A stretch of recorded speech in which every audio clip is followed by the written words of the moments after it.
तो मुझे लगता है कि एक एंटरप्रेन्योर रहे हैं। देश के रतन टाटा दुनिया को अलविदा कह चुके हैं, लेकिन हर कोई इस बात को महसूस कर रहा है कि उनके घर से कोई एक चला गया है। लेकिन हम बताते हैं कि मध्य प्रदेश में अब रतन टाटा के नाम पर एक इंडस्ट्रियल कॉरिडोर का नामकरण किए जाने की मांग उठी है। ये मांग उठी है भोपाल के करीब भोजपुर विधानसभा सीट से। भोजपुर विधानसभा सीट के अंतर्गत ही मंडीदीप इंडस्ट्रियल कॉरिडोर आता है और वहां के विधायक, बीजेपी के विधायक सुरेंद्र पटवा ने अब इस बात को लेकर मांग की है कि रतन टाटा के नाम पर मंडीदीप और उसके आसपास का जो इंडस्ट्रियल एरिया है उसका नाम होना चाहिए। आखिर क्यों इसकी जरूरत पड़ रही है, इस पर बातचीत करने के लिए खुद बीजेपी विधायक सुरेंद्र पटवा जी हमारे साथ मौजूद हैं। सर, रतन टाटा को लेकर जिस तरीके का माहौल है, एक बड़े उद्योगपति थे लेकिन इंडस्ट्रियल एरिया में भी वो इंस्पायर करते थे कई लोगों को, और उन्हीं के नक्शे कदम पर लोगों ने कई नई पहल शुरू की है। तो क्या आपको लगता है यही एक बड़ी वजह है कि मंडीदीप का नाम बदला जाने की अब पिछले 2-3 दिन से जब से उनका स्वर्गवास हुआ, स्वाभाविक रूप से हमारे पद्म विभूषण रतन टाटा जी वो ऐसी शख्सियत रही जिन्होंने पूरे देश और दुनिया में न केवल भारत का नाम बल्कि उद्योग जगत में जो ख्याति उन्होंने प्राप्त की और सुचिता के साथ उन्होंने जिस प्रकार से सामाजिक दायित्व को निभाया, गरीबों की सेवा की, लगभग 60-65% से ज़्यादा की ट्रस्ट उन्होंने बनाई हुई। और मुझे लगता है कि एक बहुत प्रेरणादायी विषय है। हमारे सभी भारत के और हमारे प्रदेश के वासी एक अलग प्रकार की नज़रों से उनको देखते हैं, उनका मान सम्मान जिस प्रकार से है। तो मैंने जब विचार किया तो हमारे यहाँ लगभग मंडीदीप में 650 से 700 इंडस्ट्रीज़ हैं। नया गोकलाकुंडी इंडस्ट्रियल एरिया डेवलप हो रहा है, प्लास्टिक पार्क तामोट में है। एक विचार आया कि जब हमारे यहाँ 60-70 हज़ार वर्कर्स हैं और यूथ है, नया यूथ जो है स्वाभाविक रूप से उनका रोजगार का विषय भी होता है, और माननीय यशस्वी प्रधानमंत्री नरेंद्र मोदी जी के नेतृत्व में जिस प्रकार से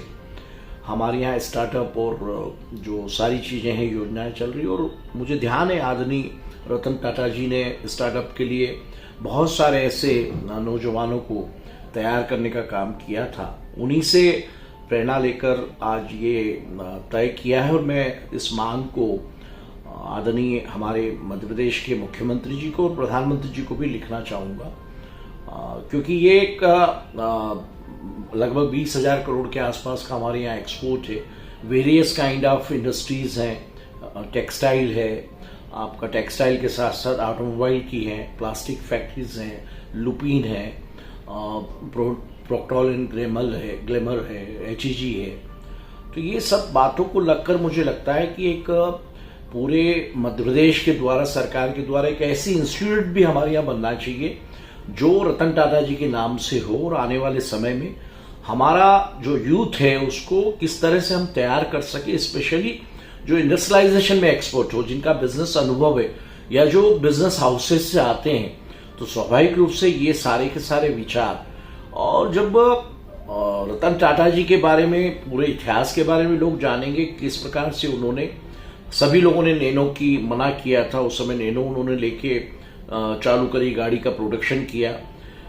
जैगवार और इस तरह की गाड़ियां जब उनको मना कर दिया था, लेकिन उन्होंने उसके बाद भी उसमें एंटर किया और सक्सेस किया। तो मुझे लगता है कि एक एंटरप्रेन्योर रहे हैं, तो उनसे सबसे प्रेरणा लेकर,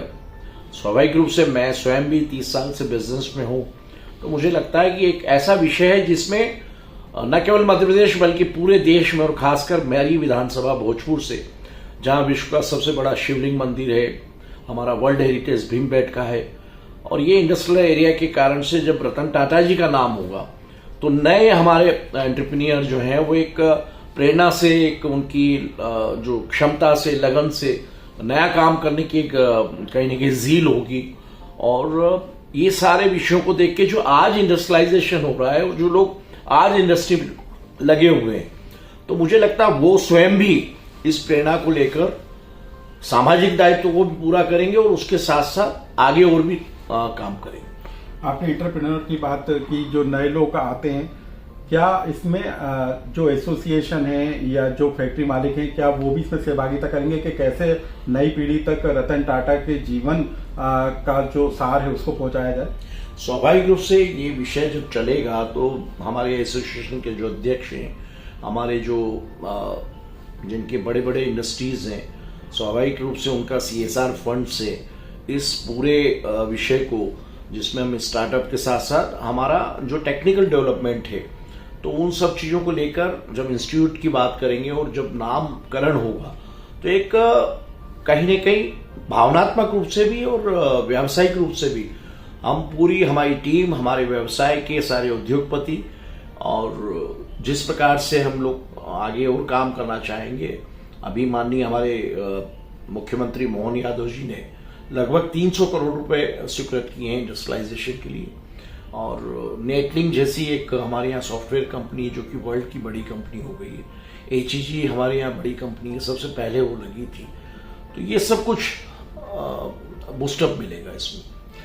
तो बिल्कुल रतन टाटा के इस दुनिया से चले जाने के बाद उनको भारत रत्न दिए जाने की मांग उठ रही है, लेकिन मध्य प्रदेश से जो मांग उठी है वो है इंडस्ट्रियल क्षेत्र मंडीदीप को नाम बदलकर उसका रतन टाटा के नाम पर किया जाए। और इसके लिए जो पहल है वो खुद बीजेपी के विधायक से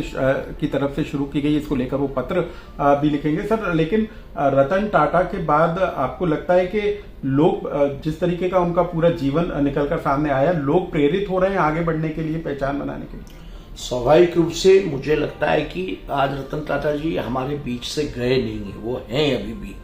और हर कोई व्यक्ति ये चाहता है जो इस फील्ड में, इस क्षेत्र में, या पता लगा जिस परिवार से संबंध नहीं है उसके बाद भी हर घर में जब वो चले गए तो सभी को दुख हुआ। और आज मैं ईश्वर से प्रार्थना करता हूँ कि ईश्वर उनको उनके चरणों में स्थान दे, और मेरी ओर से श्रद्धा सुमन अर्पित करता हूँ। तो रतन टाटा लोगों के बीच में रहेंगे एक प्रेरणा बनकर, खासतौर पर उन युवाओं के लिए जो अपनी एक अलग पहचान बनाना चाहते हैं, औद्योगिक क्षेत्र में नाम कमाना चाहते हैं, उनके लिए रतन टाटा एक प्रेरणा स्रोत के रूप में रहेंगे। लेकिन उनके जीवन को चिरंजीव रखा जाए, सालों तक, दशकों तक उनके जीवन को जिया जाए, इसको लेकर अब एक बड़ी पहल मध्य प्रदेश के भोजपुर विधानसभा सीट से बीजेपी विधायक ने शुरू की है। लोकमत के लिए भोपाल से अनुराग श्रीवास्तव।